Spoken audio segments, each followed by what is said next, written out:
Hey there, welcome to the program. Joining me on the panel tonight, author Bruce Pascoe, who's speaking on climate change at Melbourne's Wheeler Centre this Sunday. Economist at the University of New South Wales, Gigi Foster, is here. Economics editor at The Australian, Adam Crichton. President of Chief Executive Women, Sam Mostyn. Journalist and author, Stan Grant. And joining us shortly from Paris, internationally renowned economist Thomas Piketty, who's just written a new book, Capital and Ideology. Please make all of them feel welcome.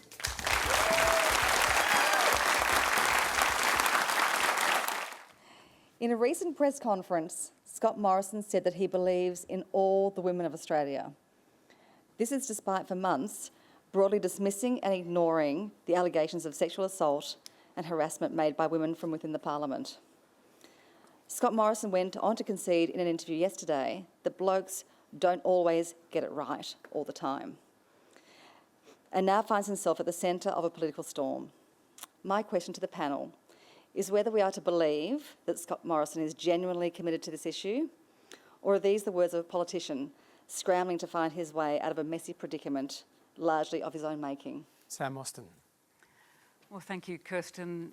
It's the question of our time, isn't it? And I notice you're here with a young woman as well, slightly younger than my daughter, and these questions have been plaguing all of us, not just this week, but in the months and years that we've been experiencing just a general lack of equality, and then a whole lot of really nasty things that have been happening in the place that's meant to set the tone for the country, in Parliament House. So it disturbs me to hear a Prime Minister saying that it's taken all of this into these last few days to suddenly work these things out. But what it does tell me is that it's only environments where you have lots of women in power and alongside men that get to observe these things at close range to actually see what's going on. And in my experience over 30 years in many big organisations, a lot of men start by saying that it's taken a long time to work that out because they've been up there by themselves with other groups of men, and any homogenous group can't work out what's happening around it because they don't have the eyes or the antenna to tell you what's been going wrong. So I'm hoping that it's got so bad that the Prime Minister does really care. There are many things he could be doing right now, his government could be doing right now, that would tell us that he cares. He could accept Kate Jenkins' 55 recommendations to make all of our workplaces safer. He could be shuffling his cabinet to make sure there are lots of women that are in very senior positions. Do you believe him, though, that he gets it? I think he's got it politically. I think this has been a week where everything has come together, whether it's been... But that's a different thing. Does he fundamentally get this issue? I think he gets it now. I think he gets how horrific... I think what was the most disturbing thing for the Prime Minister were those gross acts by young men inside Parliament House that said they completely disrespected women who chose to be MPs. At that point, I think the Prime Minister really did get it because it was such an affront. But for women, I'm sure the women in the audience and watching tonight, we're so used to these kind of behaviours that we've been getting it for a very, very long time. And we're looking for men and women in leadership that actually say to us, enough's enough, as all of the rallies did around the country. Men and women called for this change and enough is enough. But they also said that we've got to start respecting women. There's a fundamental primary reason why these things happen, and it's a lack of respect for us. It's our failure to have been allowed through the corridors of power and to be in equal numbers, running things, leading things, and we've been kept at bay. And that's why I think it came as such a surprise, because I don't think the Prime Minister's had experience really of a community and a parliament that has women in equal numbers. Adam Crichton, how did you see those rallies? Well, look, the March for Justice, I was actually in Melbourne last week for it, actually, and I walked past it, and I must say there were so many placards which were really anti-Scott Morrison rather than, pro-woman. I thought it was a very political march. And the other thought that came to mind is, what is the tangible aim of those people who are marching? I mean, if you go back 120 years, obviously women wanted the vote, and certainly, they should have got it. Many decades later, there was abortion. But what is justice this time? It's like, it's like marching for happiness. I mean, it's, of course everyone wants it, but what is the tangible outcome? It was pretty clear, wasn't it? I mean, yes, but what can the federal government do about attitudes? It's the Commonwealth government. It can't legislate for people to be nice, right? It just can't. And no matter what the Prime Minister says, no matter what platitudes he utters, it's not going to change people's attitudes. That's up to civil society. That's what great leadership is all about. Tone from the top. The Prime Minister of the country going Most out... people don't pay any attention. Do you know what would have made all the difference? Any attention to what the Prime Minister says? No, they do. No, they absolutely. Only the political class does. People here do, but most people have been don't. paying attention to the Prime Minister's behaviour, which has been keeping women down for the last couple of years. I think those people have got very comfortable with the kind of things that have been happening to women, and suddenly we all had enough. That's why the marches took place. But the thing the Prime Minister could have done... When you say we, though, I mean, it's only 100,000 or so women who marched. It's not all women who marched. I feel I think very it's bad sad that that's the way you feel to about it, tarnish Adam. all men with with the same But we brush. don't tarnish all men with the same brush. That's not what's that's going on the here. implication. Women- men are half the population. Women are half the population. There are good and bad people in both groups. And So we're more both than half groups the do bad population, things. and we have been held at bay. We are murdering a woman once a week in this country and have been doing that for many, many years. What would it take to get a community and the top of our parliament to say, we get that we've got to change the behaviour, both of our parliaments, of our leaders, to actually listen to women? All women wanted in that rally, and the men, was to be listened to. And then, and you know what? I'm actually certain that if the Prime Minister and his cabinet had gone out onto the forecourt of Parliament House, I don't think they would have been booed. No one else from the Parliament that went out was booed. I think they would have actually been asked to listen to all those speakers and then to listen to Brittany Higgins explain what it's like to be a survivor of an alleged rape metres away from the Prime Minister's office. Just to be clear, I'm obviously not condoning any of the things that went on. They are shocking, they're awful, and they should be prosecuted and sacked, depending on the allegation. But we just have to keep things in proportion. But did you get the sense, though, that suggesting. this was the moment when almost every woman in the country felt every part of those things that had been going on had happened to them in some part of their life, and suddenly Almost every woman in the country? How do you know that? I mean, that's just Stan Grant, Stan Grant, how did you observe what's going on in Canberra right now? There are a couple of things, and I think Adam has a point to this extent, that protests do not always indicate mood and do not always presage political change. Remember the Vietnam moratoriums, the biggest protests Australia's probably ever seen. 250,000 people out constantly. The Holt government at the time was returned with an increased majority. We saw 200,000 people walk across the bridge for reconciliation. John Howard would not say sorry. John Howard was returned to office time and time again. I don't know that political movements necessarily translate to that political change or that mood. Another point I would make, though, and I think this is something that has been very apparent to me, is that as necessary and as urgent and as righteous as these claims are, and this movement is, there have been so many women's voices who have not been listened to for a long time. And I just want to say, when it becomes a white middle-class issue, when it is in private schools, when it is in Parliament House, when it is in the press gallery, we take notice. But when Aboriginal women who have been suffering domestic violence at rates 40 times higher than the rest of the population, 10 times more likely to die as a result of that violence. When I have seen Aboriginal women marching and protesting and calling for support for generations, I did not see the same women outside Parliament House. When poor women, when migrant women, when refugee women have suffered these things, I did not see the same media attention. Poor women don't get interviewed on television programs. They're not on Q&A. There are a lot of voices that are not listened to here, and I think while this is a movement and a moment, we need to also reflect on our own blindness and our biases, that we can walk past the suffering of others for such a long time until it lands in your own backyard.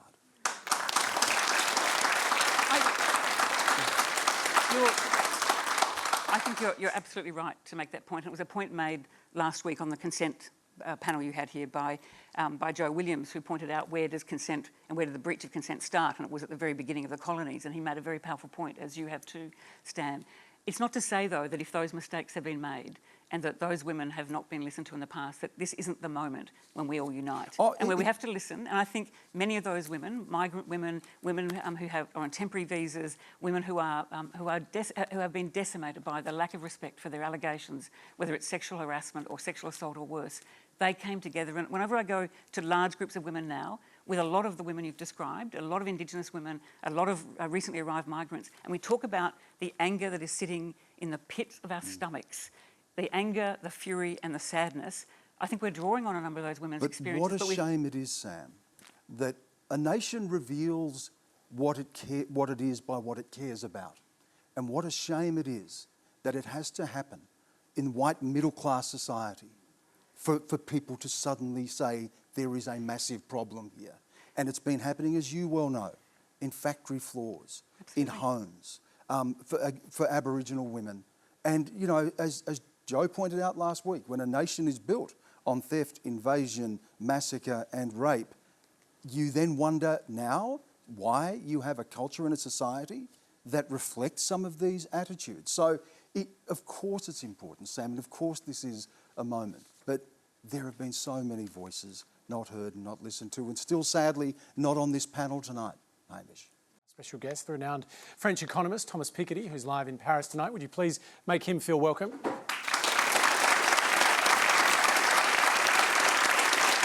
And before we put your questions to Thomas, we asked the ABC's analyst, Casey Briggs, to step us through the growing wealth divide here in Australia. We're in one of the wealthiest countries on earth. Decades of riches have rained down upon us. For some, though, it's been a torrent, while others have barely felt a sprinkle. In 2003, the least well-off 20% of Australian households shared in just 1% of the nation's wealth. The wealthiest 20%, they had around 59%. And in the years since to 2017, our economy grew and we collectively made it rain. The spoils just didn't fall evenly across the country. In 2017 dollars, there were 2,000 extra bucks per house in these households, and $1.3 million for these ones. In those years, these houses grew their average wealth by 6%, and these by 68%. And that was all before a massive economy-changing event in 2020. You may have heard of it. If you work in an occupation that tends to pay less, it's far more likely you were one of the many newly jobless last year. Before the pandemic, hospitality staff made up about 2.5% of all Australian workers. But the industry shrank more than half and made up about 1/5 of all the layoffs from February to May. Most of them waiters, bartenders, baristas. Retail workers saw their industry shrink by 13%, and those, by the way, are both occupations dominated by women. Workers on higher incomes didn't take much of a hit at all. As for the bigwigs, the number of people in managerial jobs, they dropped by just over 2%. Professionals saw an immediate contraction of around 1.7%, but recovered fast. There are now more white-collar workers than before the pandemic began. All right, so on that note, our first question for Thomas comes from Jacob Andrawatha. Thomas Piketty, your work has been insightful in reviewing the inequalities of capitalism today, yet globally we've had the massive protests for climate action in the US against police killings of African Americans, in your own country, the Yellow Vests movement, and in India, farmers rising up. These protest movements indicate a distrust with our political system and anger with the inequalities around us. You rightfully propose a progressive global tax as a solution to these inequalities, but isn't it utopian to expect that politicians and the rich would agree to having a significant proportion of their wealth taken away from them without struggle? Thomas Piketty. Yeah, well, they don't need to agree. If you look at history, the movement toward more equality has always been a fight. And I think, this fight has to continue, regarding many dimensions of inequality. Inequality of income is very large. Inequality of wealth is incredibly large. In a country like Australia or France, for that matter, the bottom 50% of the population owns, about 5% of total wealth, and the top 10% owns around 60% of total wealth. So the amount, the level of concentration of wealth is enormous. We have enormous gender inequality, racial inequality. In my country, in France, people pretend that racial discrimination sometimes is more an issue for the US and for France, but in fact, the colonial legacies, the colonial past is also very important to understand today's inequality. So coming back to your question, it's the movement toward equality has always been a fight. So, when you have the New Deal in the United States in the 1930s that put in place under Roosevelt progressive taxation with a top tax rate up to 90% or even 91% on the very top incomes, and this is going to continue for several decades. This was not done with the authorization and approval of very rich billionaire and taxpayer of the US at the time. There was a political majority to impose it. There was an enormous legal battles. The Supreme Court, battled against Roosevelt. But in the end, the political majorities managed to in that example, to reduce inequality quite substantially and to pay for public infrastructure, public investment, social security system, which by and large, were a big success. Thomas, on that note, I just want to bring in Gigi Foster. The questioner asked, is this idea of a progressive global tax system to solve these inequalities utopian?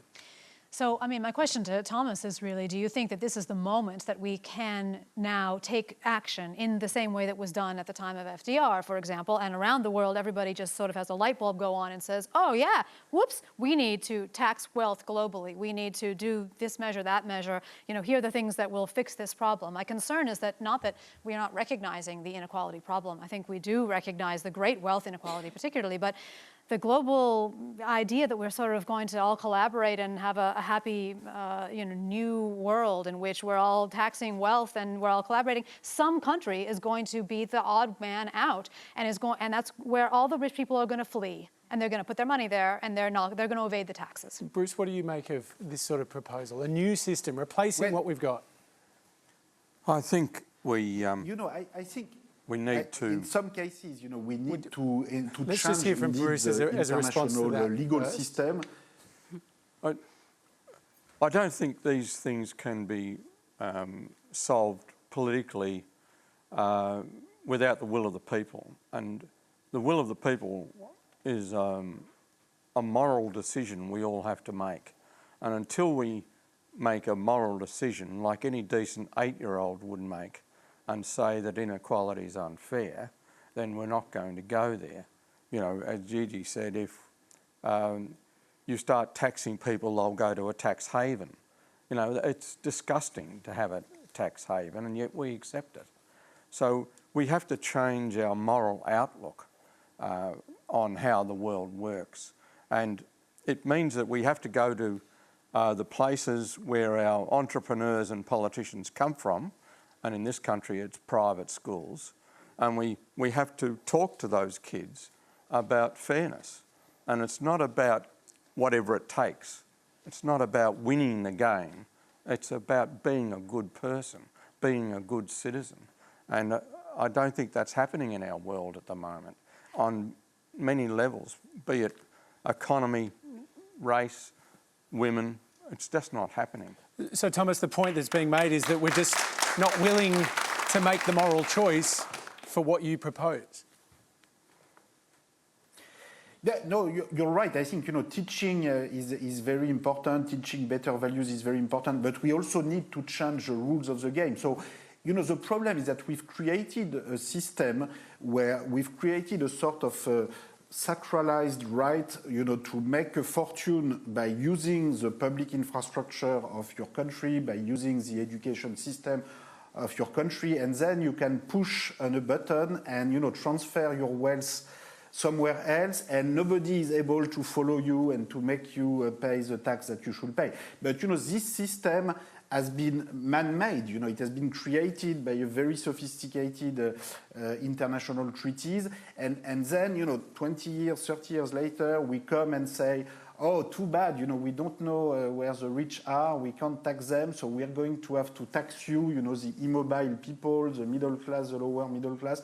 But of course, these people are very unhappy with this statement. So what we need to do is to change, in particular, the international treaties on free capital flows without any taxation, regulation, coordination. And it's up to each country, to put conditions.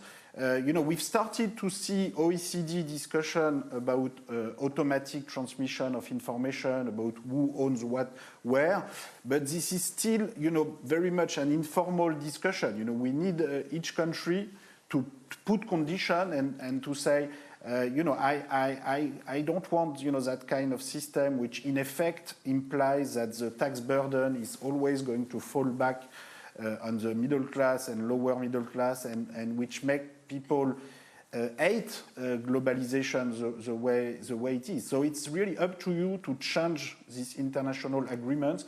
I'm the first Australian born out of my completely Kiwi family. I have Māori ancestors and want to know why Australia seems unable to learn from our friends across the ditch when it comes to how we interact with our Indigenous population. New Zealand has a treaty, a far greater representation in Parliament, road signs around the country and Te Reo Māori, and for the first time, a Māori foreign minister. My question is, what steps can Australia take to be more like New Zealand and to increase our Indigenous understanding and appreciation? Bruce Pascoe. Well, we're always envious of the treaty in New Zealand, even if that treaty was a fraud and rewritten after the Maori people had signed it. So it's very, very similar to what happened in American Australia, where every agreement that had been made between First Nation American Indians, for instance, and the government, every one of them was knocked back by the Congress.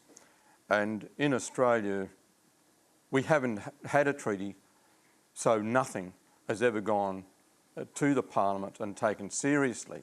The very mild Uluru statement from the heart, was rejected by lunchtime by Malcolm Turnbull, someone who we thought might have considered it. Australia has got an enormous way to go before a treaty can be cobbled together and approved. It is happening in Victoria, that planning, that thought, that care, but we're yet to see how it will work. But you know, I go back to what I said before, we have to go to the kids and we have to talk with our kids and talk about fairness and decency, morality. Otherwise, every form that we have and can be compromised. And Gigi was talking about trapping the rich into paying a tax. Well, you know, we need the rich to pay taxes, otherwise we're going to be poor.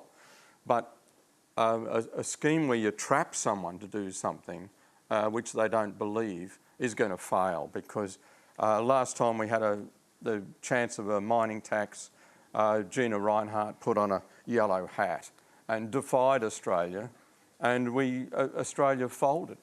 I think the problem with the treaty, though, Bruce, we have to change the morality of the way we converse. And I don't want to sound like just very briefly, Pollyanna, just on the treaty but I do want us to start thinking that these questions are moral questions. They're not political. I think we would all agree, everyone in this room, that Indigenous policy,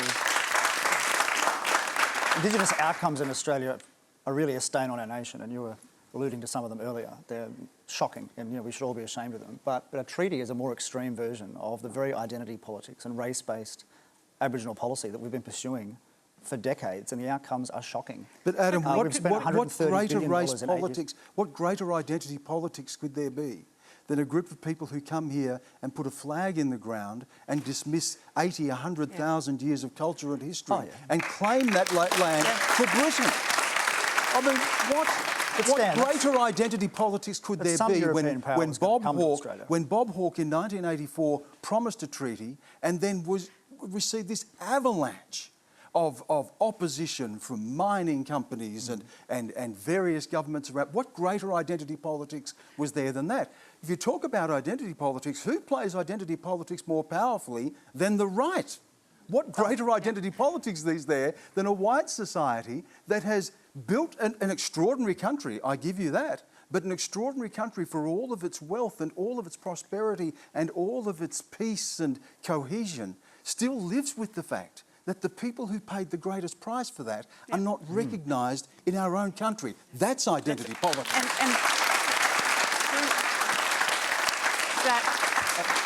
Since that is that, Bruce mentioned the Uluru Statement from the Heart, and I had the great privilege last night to spend an hour and a half with Auntie Pat Anderson and Professor Megan Davis, who were the women who were at the forefront of the dialogues that led to the Uluru Statement from the Heart and have carried so many of the women of the Indigenous community through that statement. And they reminded a group of 50 women as part of a yarning circle last night that our job as non-Indigenous people is to sit and listen and sit alongside First Nations Australians and listen and read the Uluru Statement from the Heart. It's now been translated into 60 languages so that everyone in the country could read this. It is the most beautiful document that invites us as Australians and citizens to actually push our government to let us go to a referendum to have a constitutional enshrinement of First Nations people. Not to be fooled by a voice to government, but a voice to the parliament. Do we really think, though, those cycles and it was dispensed with on a Friday afternoon with barely a whimper. And Sam, I have to tell you again, I didn't see people protesting outside Parliament House on that day either. They might have protested. A lot of Australians were deeply, deeply upset by that dismissal. But that's why I'm telling you. Deeply upset is not enough. That's why we need. No one changes their vote for Aboriginal people. You know, nobody. We cannot just say we are upset about this. This is a matter of justice. Can I just say there is a parallel here. Here are the first people of this nation, and the first people of this nation should be recognised. There should be treaties. Agreed. There should be acknowledgement of sovereignty. Agreed. We should not have people living and dying in 21st century Australia at the rate that Aboriginal people are, Agreed. the most imprisoned people in the country. But a treaty will not change any of those things on the ground. Alcoholism, drugs, that's what we've got to get at. But Adam, it's been shown in other parts of the world that where treaties are enacted and properly enforced and properly supported, you can have positive outcomes. There are positive outcomes in Canada. There are positive outcomes in New Zealand. There are positive outcomes in the United States. It's not just a one-size-fits-all, but we're not even at the starting blocks. Okay, can I just say, all of the things you've been saying right now are just, to me, ringing exactly the same bells that the whole, female inequality and justice thing ring, right? It's basically a failure of empathy. And I'm very much on Bruce's side here, that we need to be educating our children that what is best for ourselves and other people is best for us as a nation. And it's the us part that has been lost. It's been lost by the identity politics. It's been lost by the divisive way in which we speak about our history. What we need is practical solutions that cater to all of us because it is good for us as a country, good for us in our heart, and it's good for economic outcomes. I appreciate that, and I appreciate that it might be good for us. But an Aboriginal justice should not be predicated on what is good for you or good for white Australia. It should be predicated on justice and what is right for Aboriginal people. Justice is good for us. This is what I mean. A country that is just if something comes out of that is good for the nation, well and good. But first, can we just do the just and right thing? A country as prosperous and powerful and rich as Australia. Can we just do that and worry about healing and what is good for other people afterwards? Just do the right thing. And it's not just social justice. Of course we should be socially just. It's a non-brainer. But it's not about social justice. Have a look at this country. Have a look at the length of time that people were able to work together here and have a prosperous life over a longer period of time than any other people on earth, and only interrupted by the British. How did they do that? Isn't this a question that the world is interested in? It's not just about Aboriginal people getting justice. We're not a charity. This was a vibrant, successful society which was sustainable. Isn't the world interested in this? Isn't the world interested in how it was done? Because there was government here. This was government.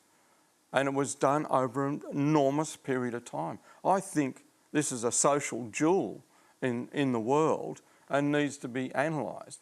Aboriginal people are not a charity.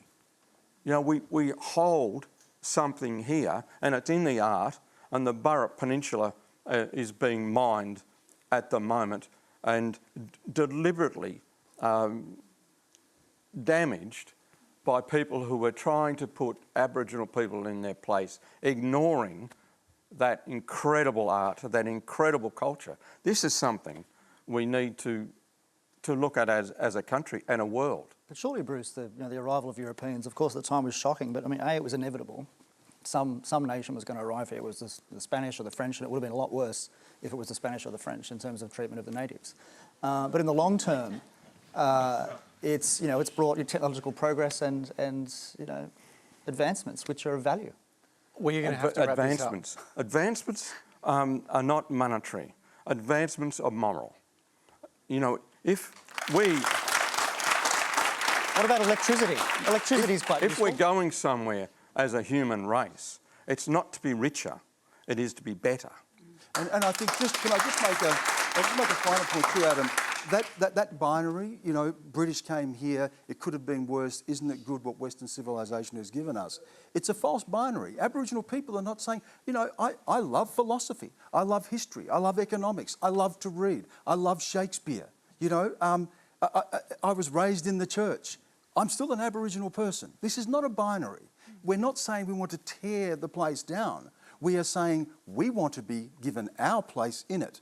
And what greater statement could there be about liberal democracy than for Aboriginal people in Victoria to say, we will negotiate in good faith with the state government for a treaty, or for Aboriginal people to say, we want a place not outside the Constitution, Adam, inside the Constitution.